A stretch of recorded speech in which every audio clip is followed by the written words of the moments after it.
Alright, so this guy with the enclosure, that is my original Prusa XL. And as you saw, I had tools sitting on the build plate. I've had this printer now probably a little over a year and a half, roughly. And I get to change the first nozzles on it. And we're going to be upgrading to these. I honestly prefer the obsidian nozzles for Prusa. They're the best nozzles that are out there, I think, that I have found. So we get to upgrade to these, and one moment. Trying to pull it out of the packaging. That's what they look like. These are the obsidian-based nozzles, and I absolutely love these. There's some writing on there to validate that this was made specifically for the Prusa XL. They're obsidian. You know, these are... I've used obsidian ever since they came out with the obsidian-style nozzles. And they're absolutely awesome. But today, we get to change the first nozzle. Well, I have two of them I'm changing, actually. So I have two nozzles I'm going to be changing. But we get to change the first ones that I've ever done on this printer. So this is going to be a learning experience, not just for me, but I figured I'd share it with everybody else so that you guys can see how to change these, because I don't even know how to change this yet. So, that's the nozzle. One of the things that I had to print out for this is going to be this little contraption here. It actually sits like this, and it's supposed to hold the printer head while I change the nozzle. And then the two pieces that came with that is this one. This one is for those that don't use the sock, because that piece there, or that hole there, is smaller. And for those of us that like the socks, which I like the socks, so I'll be using this one. And this will help me change the nozzle on the printer. So let's take a look and see how we're supposed to do this, okay?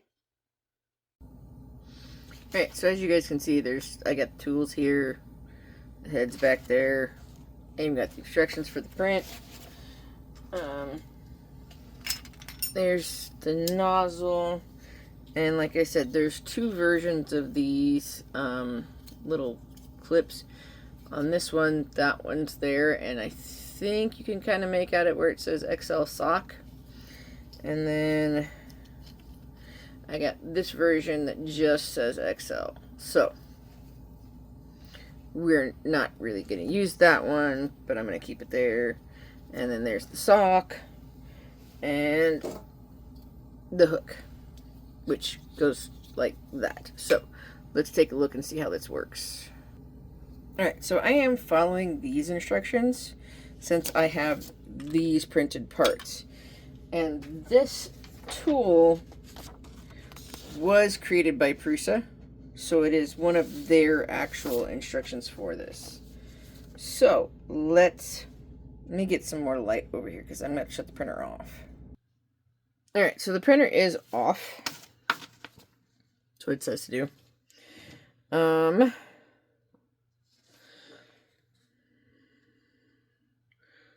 We're supposed to carefully pull this up. And this is the head that I have to change anyways, because I preemptively pulled it from the thing. Or the docking station. It's not a thing, it's a docking station, I know that. Alright, so we're supposed to take this and slide the one that we're going to be using onto this. And since I'm using the one with the sock on this, I'm going to take the sock and this thing, and they join right there, and voila! That's how it goes.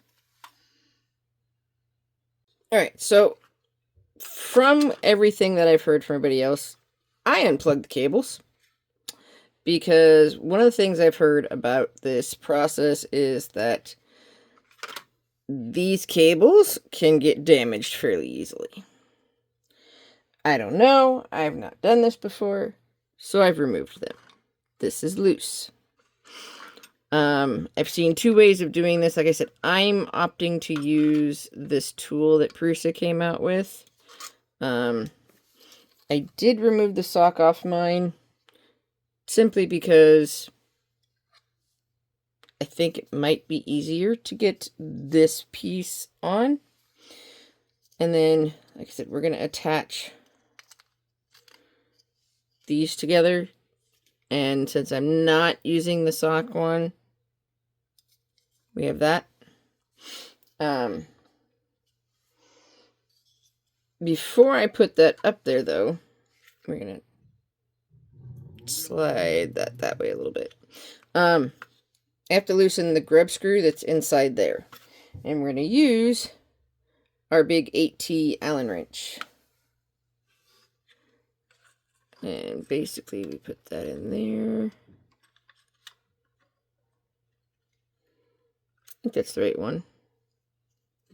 I could be wrong. Maybe it's this one. I don't freaking know.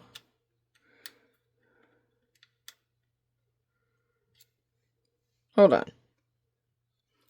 Alright, so I grabbed the wrong one. This is the one you're wanting. And it's just going to go in there. And it says it only needs to be turned 3 rotations, I believe is what it says. Yep, so. It says don't remove it. There. Just slightly loosen it. So we did that. Now,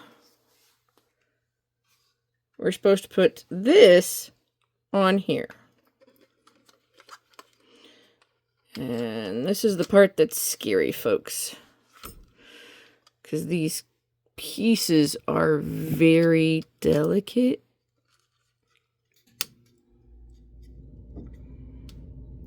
Alright, so let me pause while I work this real quick. Ta-da! I got it done. See? It's on there. Now, this is supposed to go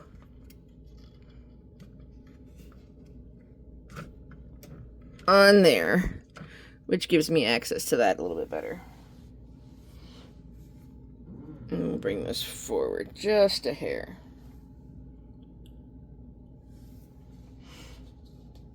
And what all this does is it keeps this piece from moving while I'm trying to do this disassembly. So, let's move to the next step. Alright, most of us know what this tool is, so I'm not going to really explain it. And we're just going to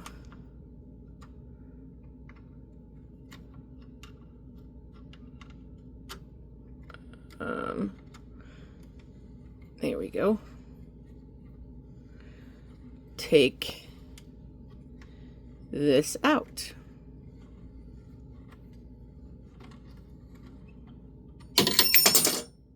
And that's why you protect your workstation. And this is cold, so it's not hot. This is done on a cold swap, so there's the nozzle. Alright, so we pulled this nozzle out. Now we're going to try and stick the new nozzle, the obsidian nozzle in. And should just go in like so.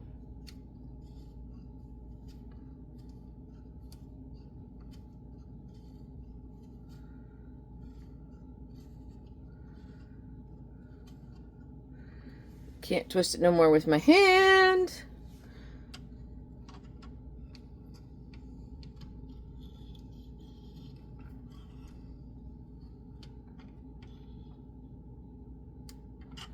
And that's just barely tight. Let me twist it one more time. Yep, that's just barely tight that's in there. So we're gonna call this one done. I'd say it's a fairly easy process. I got a brand new nozzle. And this one can be recycled. So there's that. Let's try one more.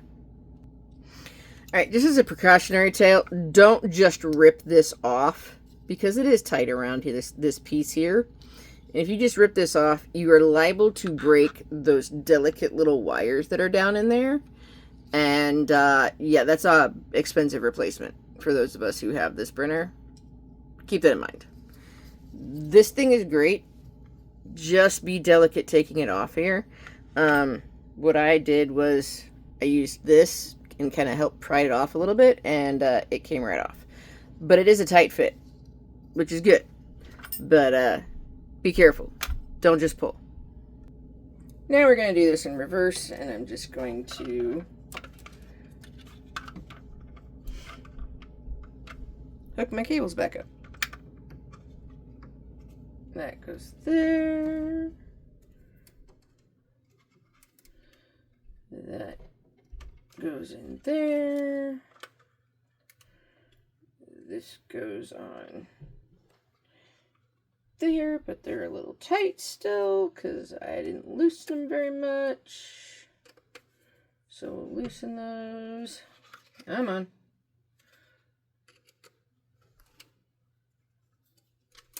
There we go.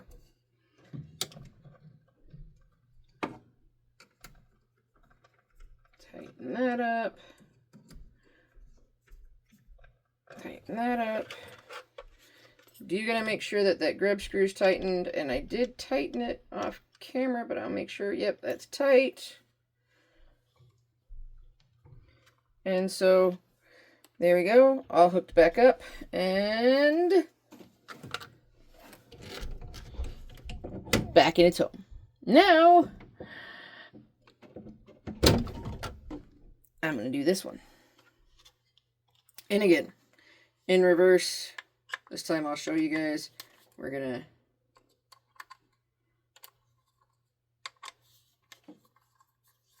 unscrew those just because I like to be cautious. Take that off, and I will, remove the cables.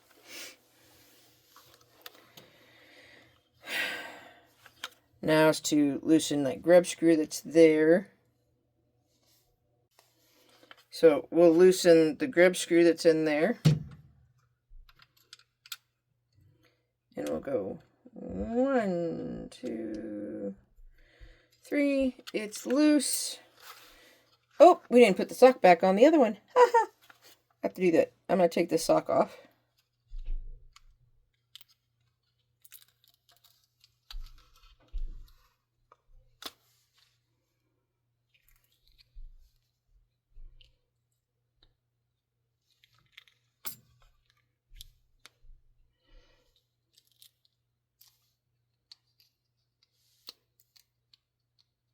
This sock doesn't actually look that terrible. This one doesn't look terrible either. I have to put them back on. They're really kind of a pain in the butt to put on, to be honest with you. This one's got a little bit of gunk on it, but not much. They're still good. My nozzle there looks terrible. So, yeah. Definitely time to replace this one. And we're going to do the same thing we did last time. We're going to release the grub screw. That was right there. And this thing will go on there like so, see? And then that slides in there. Voila. Like so. And also be careful, your righty-tighty, lefty-loosies. So, took a little bit more force to loosen that the right direction. And then we unscrew it.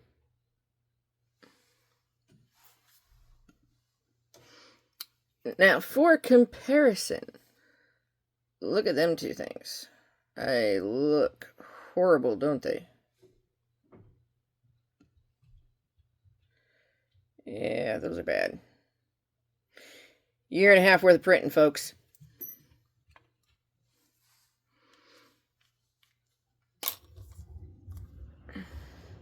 New obsidian nozzle. I'm so excited about the obsidian nozzles.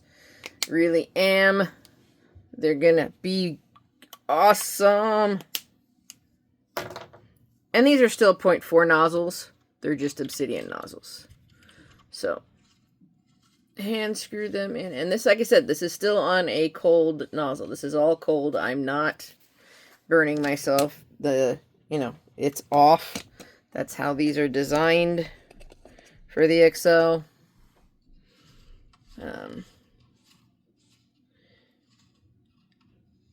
Tighten that in there with my fingers, and then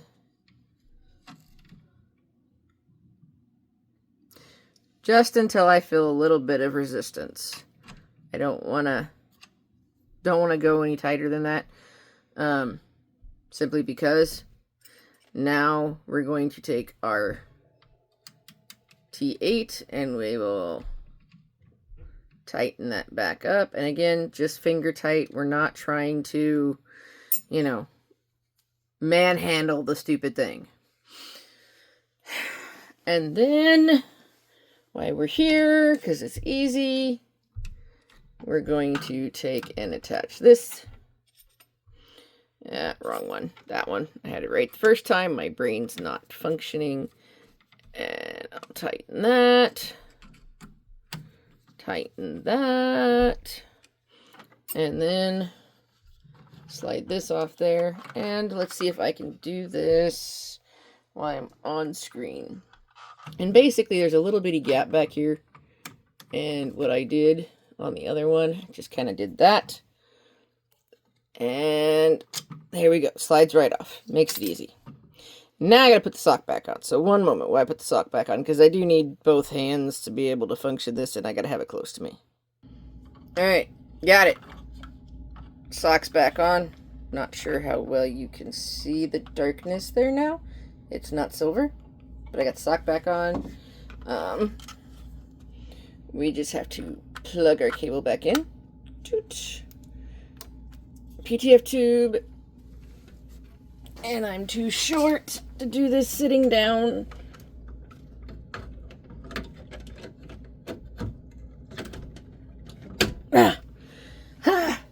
Here we go. And there we're done. But anyways, that's how you change the nozzle. It's not hard. My curls are not wanting to cooperate with me today, apparently.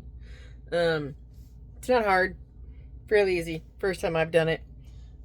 This little contraption was a big help. Also the fact that I'm been doing this a while and I changed 1,000 nozzles by this point was helpful.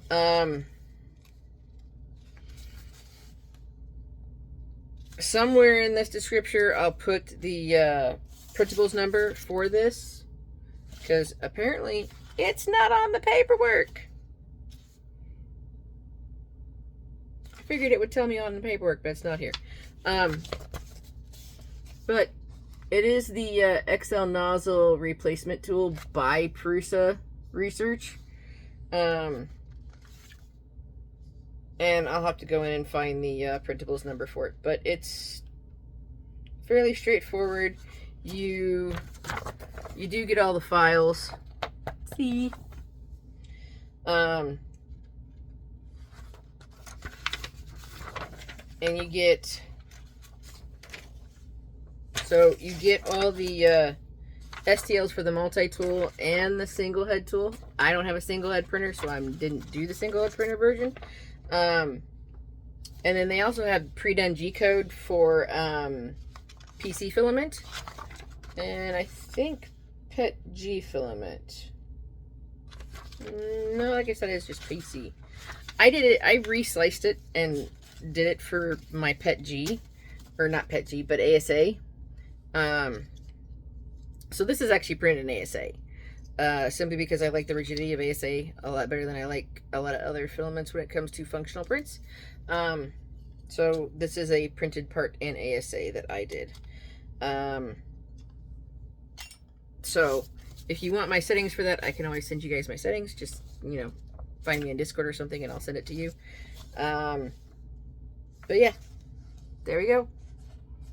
I'm going to say this is a really good print off Printables, especially if you have the Prusa XL. Have a great day, peeps. I will talk to you later. Bye.